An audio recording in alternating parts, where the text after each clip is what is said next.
Okay everyone, well, it's not going to be a very nice video, this one, I don't think.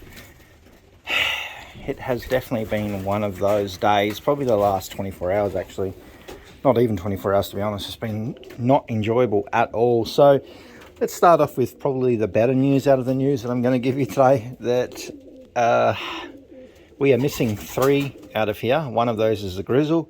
We flew them yesterday. In yesterday's video you've seen them flying up really high. So the nest mate to this one is gone, which is really, it's just frustrating. I had high hopes for these guys.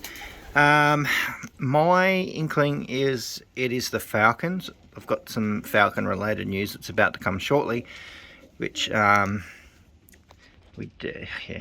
it's not too fun. So basically we're missing 3 out of this bunch just from one loft fly yesterday, and none of them have turned up. So I think either they've gone too high, got lost, or the falcons have chased them, they've got lost, or the falcons have eaten them, which it's, you know, could be a bunch of that combination. And we are starting to slim down on the numbers a little bit here at the moment. So there's, I think at last count, there's around about 27 in here, which, you know, that doesn't go very far at all.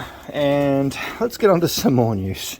So I tried letting these ones out first thing this morning because the weather was cooler, and I thought, you know, that's going to be a good opportunity to get these ones up and flying, and spending a lot more time up in the air and sort of getting them ready for the race season. And yeah, we got hit by the falcons, and I tell you what, we got harassed for such a long time. Still waiting for some birds to come back, and yeah, it was not enjoyable at all. So you will see a little dead pigeon down here, which I'm about to go and bury. We won't show you that because it's not very fun. So what actually happened was loft flying them, and I heard the falcon over the back there. So basically over and under those trees there, I went running across there flat out in my thongs. I've never ran so fast in thongs in my life, and I jumped this fence one leap. I was so angry. And over the back there, that's where that little guy was pinned down by the big female falcon, and unfortunately she'd killed it by the time I got there. So I brought him over here, and yeah, so she wasn't happy that I took that off her. And there was a couple of pigeons that were hanging around, didn't go right back in because they were really scared.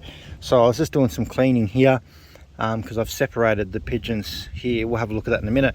And what I was doing, I was just walking around the corner here. There was no cars there, and she come through here at about this height, head height, at 200, I'd say 200 kilometers an hour. It was just like a flash, and there was a pigeon there, and she just missed it. Literally, like, nearly killed me.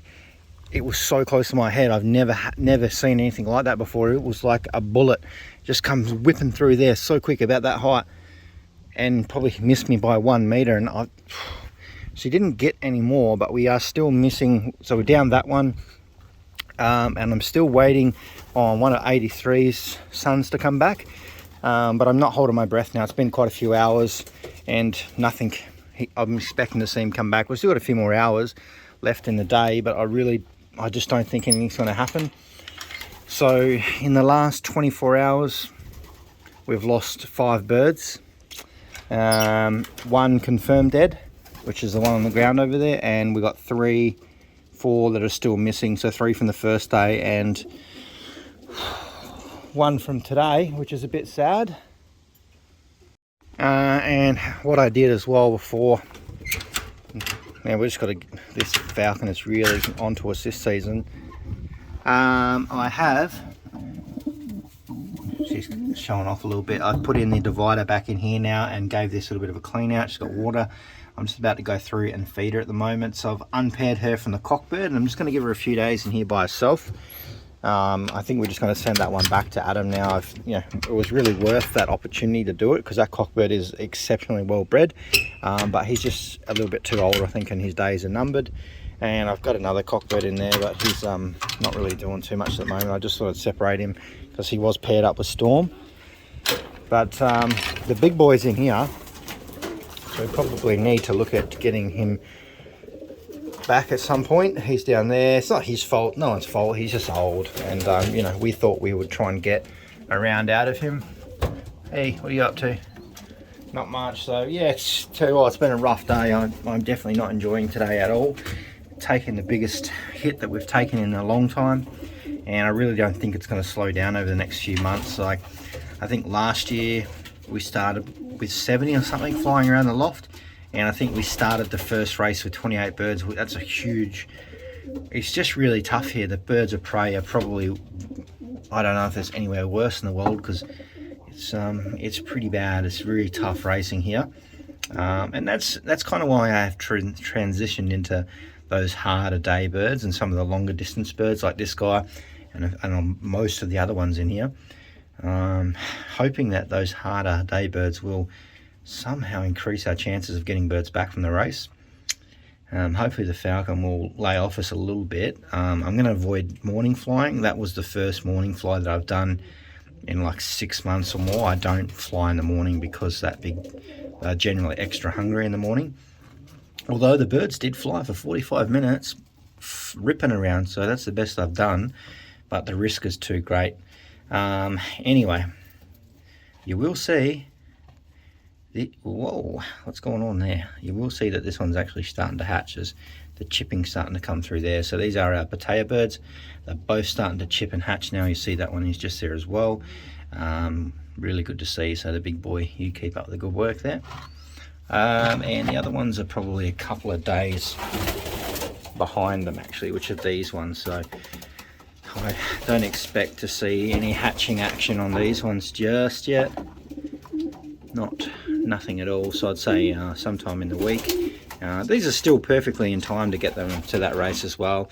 And it's kind of, I have been doing a lot of thinking lately as well. We do need to sort of rationalise out what we're doing with our birds and things like that, because, you know, today sort of just stoked that in me as well. It's really sad and disheartening when you start getting hammered like that and losing birds left, right and centre. So yeah, it seems to be the young birds. The birds that I've bred this season, they just get hammered so hard. So we'll see how we go over the next few months. But I really need to, if I'm going to race locally, is try and somehow get enough old birds. There, we need 60 to 70 old birds to race, not young birds. They can be like a year or 1 to 2 years old that have been out for a bit, because these young ones, they just don't, I don't know what happens. We just lose them. The Falcons just give us a hard time. And yeah, I don't know what else to say. Like, you know, we need older, more experienced birds. One of the one that actually got killed was Apache's baby.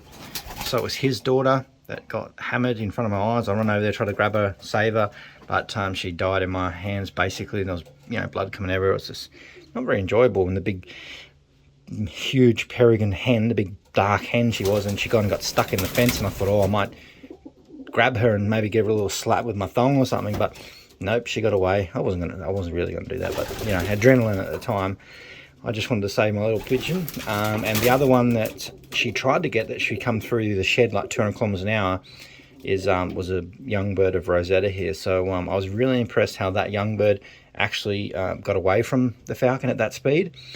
She's probably, I would say probably the Falcon come through like this high off the ground where she was about to hit that little bird, and that bird actually done like a somersault and got away. So it was amazing to see. I just wish I had the camera there. But I think it's going to be some dire times ahead, to be honest. It's going to be really tough, and we're going to lose some birds, and I just don't know if I'm ready for that, but yeah, we'll see how we go. Anyway, I'll catch you guys in the next video. That's it's just some sad news. I had to get it out, and I won't be loft flying today anymore this afternoon. I just need a bit of a break, and I'll see you in tomorrow's video.